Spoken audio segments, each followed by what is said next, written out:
Europe 1 Soir, 19h-20h, Céline Géraud.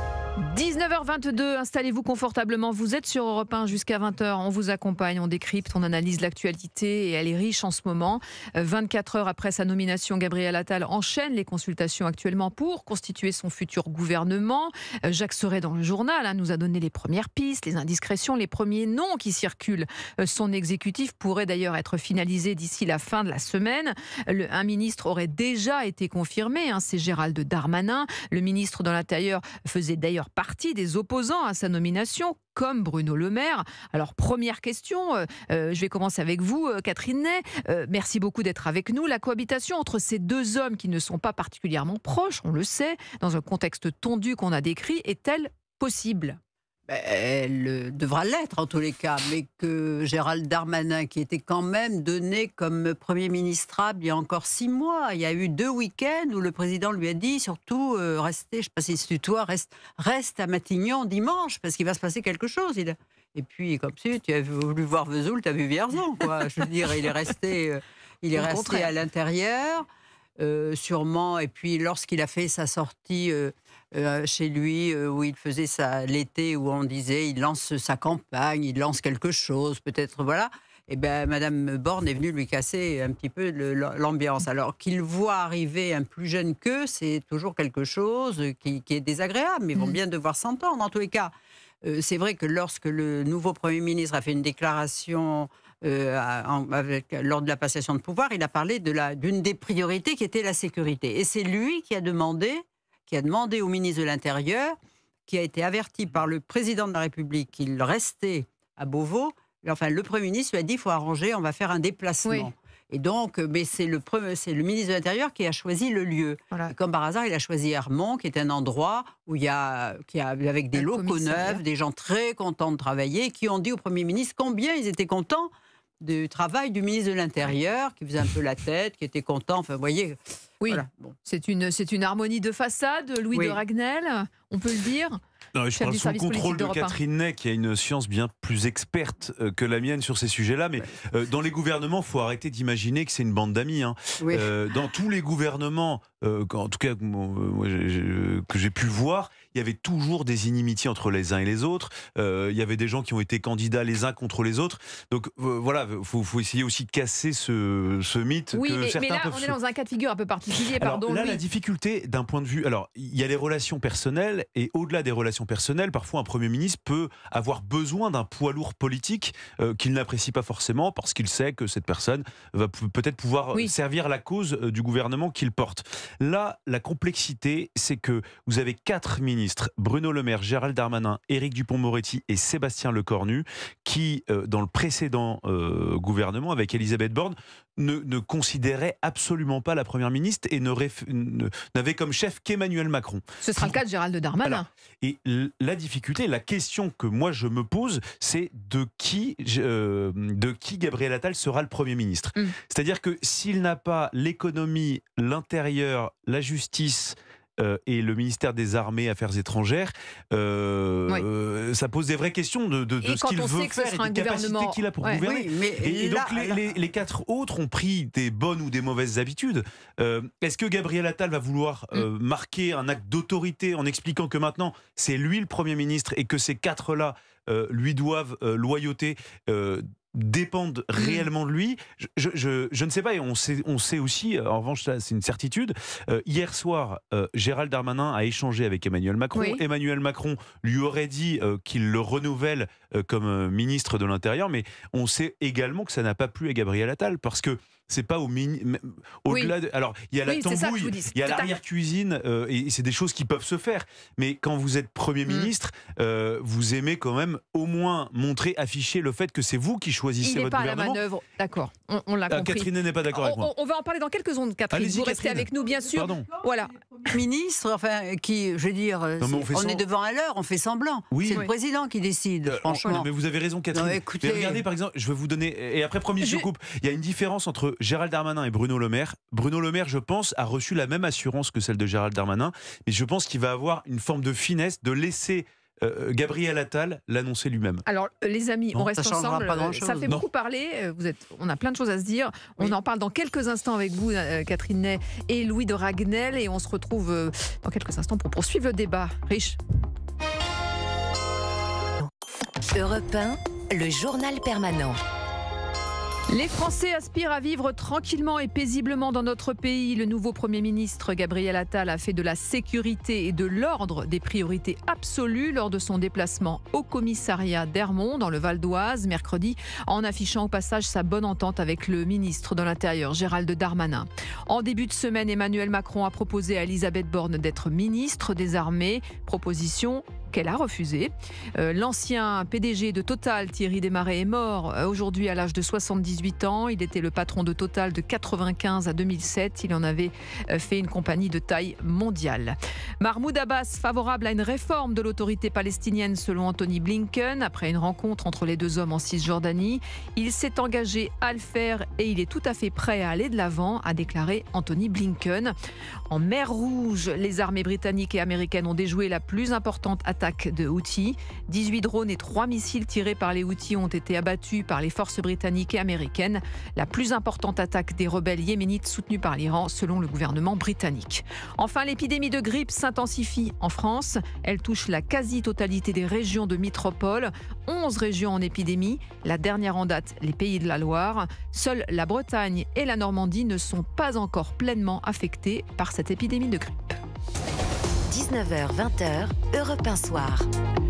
Allez, 19h31, on revient avec Catherine Ney, avec Louis de Ragnel, le chef du service politique, sur le décryptage de cette marge de manœuvre dont dispose ou pas Gabriel Attal pour constituer son gouvernement, avec cette cohabitation qui nous interpelle avec Gérald Darmanin. Catherine Ney, on était en train de parler juste avant le journal permanent des difficultés que pourrait rencontrer Gabriel Attal. Il a une marge de manœuvre limitée. Malgré tout. Il a une manœuvre. Je veux dire, il aurait pu imprimer sa marque si c'était un grand remaniement avec vraiment un changement des poids lourds. Bon. Donc, avec les mêmes, ils ont été nommés à l'origine par le président de la République, que ce soit lui qui annonce qu'il reste ou pas, ils ont été nommés par le président de la République. Ils restent parce qu'il y a un problème de ressources humaines.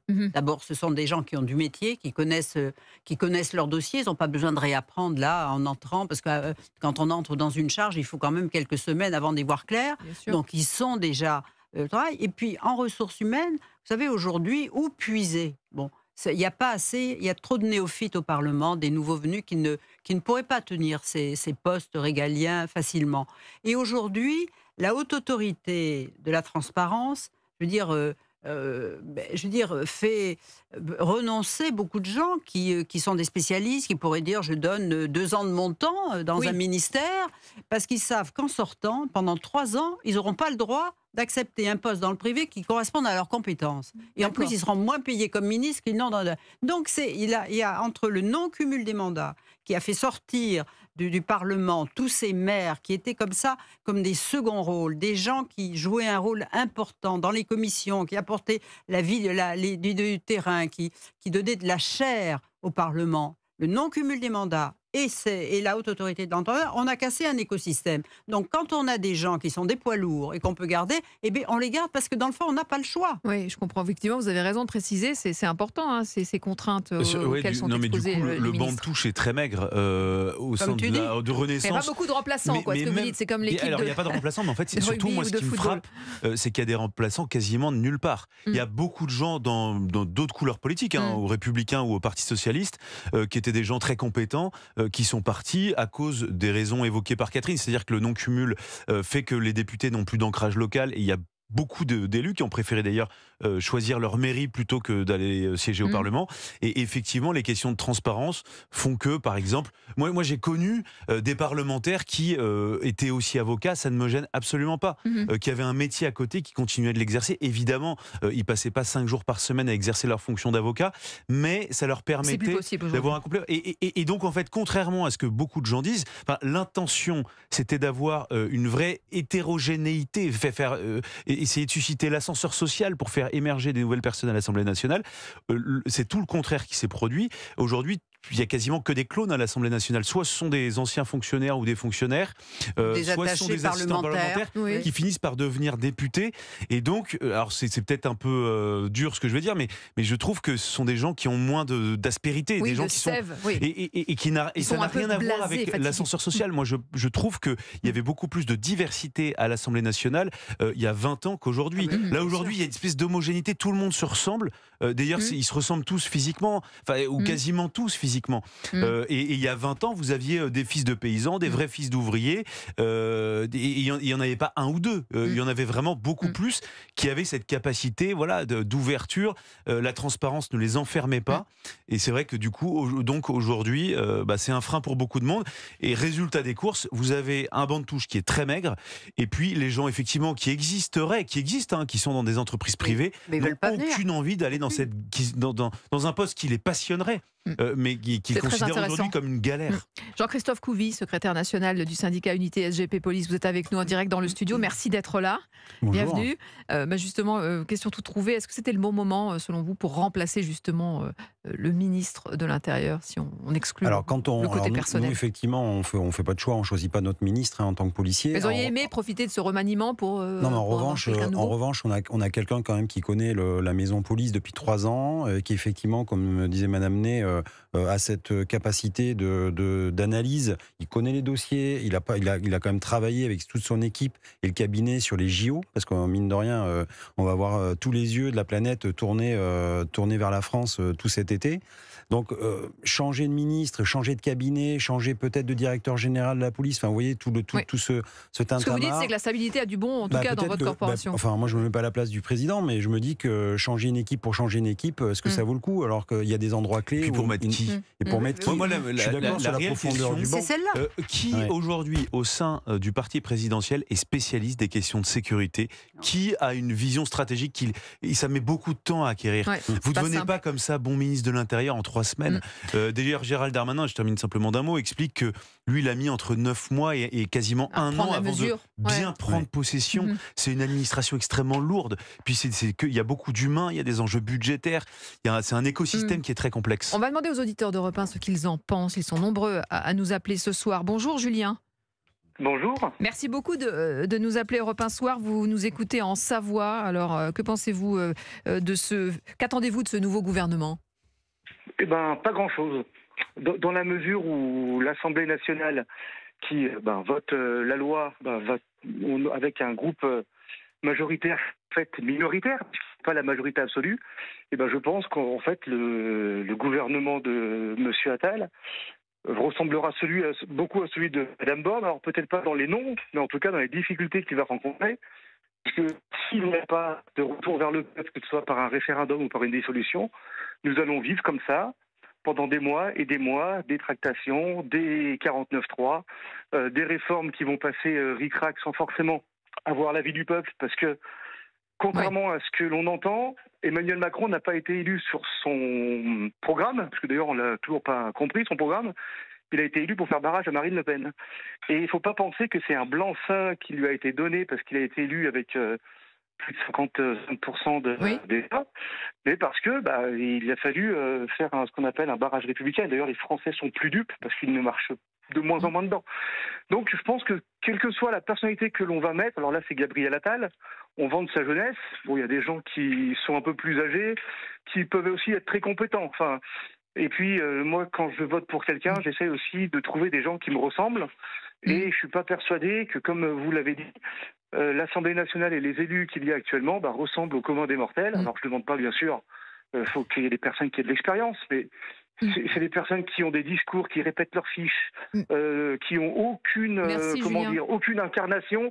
Enfin, moi, je n'y attends rien du tout. Voilà. Merci Julien, c'est clair. Effectivement, le message est passé, on y reviendra dans quelques instants. On va prendre Bruno, qui nous appelle aussi, qui nous écoute à Paris. Bonjour Bruno. Bonjour à tous.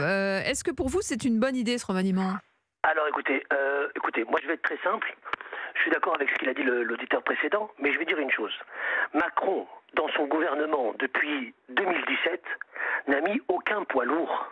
Je veux dire, quand on fait un gouvernement, quand on dirige la France, qu'est-ce que vous appelez un poids lourd? On doit s'appuyer sur des poids politiques. Chirac, je vous rappelle, je me rappelle la Dream Team de Jospin. Il avait mis Strauss-Kahn, il avait mis Martine Aubry, il avait mis, c'était des poids lourds. Il avait mis Hubert Védrine aux affaires étrangères. Donc c'était des gens qui avaient un poids, non seulement intellectuel, mais aussi un poids politique.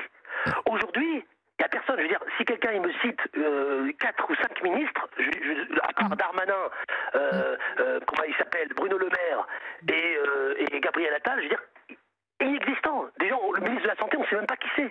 Le ministre, pardonnez-moi, du Travail, bon, Olivier Dussopt, inexistant. Donc, ce sont des gens avec un poids politique inexistant qui sont, pardonnez-moi, mais des vitres transparentes. Ils n'incarnent pas, ils ne pèsent rien. Et donc, moi, quand je vois ça, quand je vois ces ministres, comment dire, pardonnez-moi, mais ce sont des ministres nains politiques, qui n'ont aucun poids, c'est terrible. Et Merci je pense Bruno. que, et contrairement à ce que je dis, Oui. je peux terminer? Oui, je vous en prie, allez-y. Alors, juste une chose, ce que je dis, c'est pas du tout... c'est vrai, parce que j'ai des preuves. Il y a M. Moscovici, président de la Cour des comptes, qui va voir M. Macron le 14 juillet. C'est des informations que j'ai lues dans l'Express. Et il dit à Macron, mais je comprends pas Macron, M. Macron, enfin il appelle M. Macron, Monsieur le Président, bon bref. Et il lui dit, mais je comprends pas, il n'y a aucun poids politique dans ton gouvernement, à part M. Darmanin ou M. Le Maire, il n'y a personne. Et Macron, Macron, lui a dit, c'est fait exprès. D'accord. Voilà, c'est fait exprès. Donc c'est une volonté politique de M. Macron de mettre personne qui lui met de l'ombre, de mettre des ministres inexistants. Et je pense une chose, qu'il a fait une grosse erreur, si je peux terminer, en mettant Gabriel Attal maintenant avant une dissolution. Parce que si M. Gabriel Attal fait une dissolution et qu'il la perd, il va sauter. Donc il va rester combien? 1 mois ou 2 mois? Bon, merci Bruno. C'est une erreur politique. On va justement échanger avec Louis de Ragnel, avec Catherine Ney. Il y a un problème d'incarnation, selon vous, Catherine Ney, dans ce gouvernement, comme le suggère Bruno? Il y a quelques poids lourds, et c'est vrai que depuis que Emmanuel Macron a changé ses gouvernements, il y a des ministres qui sont passés, qui sont restés 1 an, et qui sont partis. On n'a pas eu le temps de faire la connaissance et on a oublié leur nom. Ils n'ont pas eu le temps de... C'est vrai, parce que le recrutement... d'abord parce que le président accapare la parole. Quand le président va annoncer qu'il faut vacciner les enfants contre le papillomavirus, il pourrait très bien laisser ça au ministre de la Santé, c'est lui qui le dit. Quand vous voyez, il y a des choses comme ça. Donc il est un peu l'homme orchestre de tout ça. Mais on revient aussi à la question que je disais, où chercher, où est le vivier, où est le banc de touche, en tous les cas pas à l'Assemblée nationale. Et dans le fond, on s'aperçoit que quand on met des gens de la société civile, ils ne sont pas toujours aptes quand ils n'ont pas été élus, ils n'ont pas à la politique. Voilà. Alors Catherine Ney, bien sûr, on reste ensemble avec Louis de Ragnel, chef du service politique. On se retrouve dans quelques instants avec vous, Jean-Christophe Couvi. On va parler justement, vous êtes secrétaire national du syndicat Unité SGP Police. De l'autre actualité de la journée, cette manifestation, cette mobilisation plutôt, de 200 policiers dans Paris pour justement la colère qu'ils ont avant les Jeux Olympiques de Paris. Ils ont des réclamations, des revendications. On en parle dans quelques instants.